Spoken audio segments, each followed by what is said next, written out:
మూసీ నది విషయంలో ఇప్పుడు మూసీ కూడా రెచ్చగొట్టి ఈరోజు మూసీ ప్రక్షాళనను అడ్డుకుంటే అందులో పురుగులు పడి చచ్చిపోతారు ఎవరైనా అడ్డుకుంటే.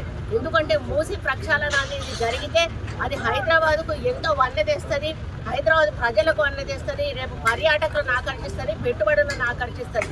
అటువంటి మూసీ ప్రక్షాళనకు పూనుకుంటే వెళ్ళి వాళ్ళని రెచ్చగొట్టి వాళ్ళతోటి మా మైకుల ముందట మాట్లాడిచ్చేసి వాళ్ళ పెయిడ్ ఛానల్స్ ఏవైతే యూట్యూబ్ ఛానల్స్ ఉన్నాయో ఒక 15-16 ఛానళ్ళని పెట్టుకొని వాటిల్లో వైరల్ చేస్తూ ఆ కార్యక్రమాన్ని చేస్తూ ఉన్నారు.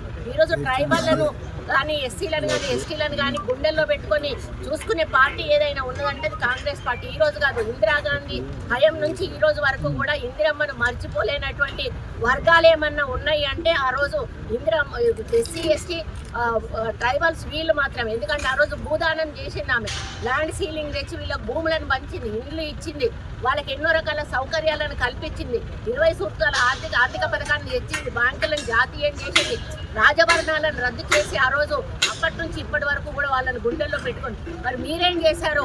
మీరు పోడు భూమిలో ఉన్నటువంటి ట్రైబల్స్ను ఇష్టం ఉన్నట్టుగా లాఠీ చార్జీలు చేసి కనీసం పిల్ల తల్లులను అంటే పాలిచ్చే తల్లులతో సహా అమాయకులను తీసుకుపోయి మీరు జైళ్ళల్లో పెట్టి రోజుల తరబడి పెట్టి మీరు హింసించినటువంటి మీరు ఈరోజు ట్రైబల్స్ గురించి మాట్లాడే హక్కు మీకు లేదు.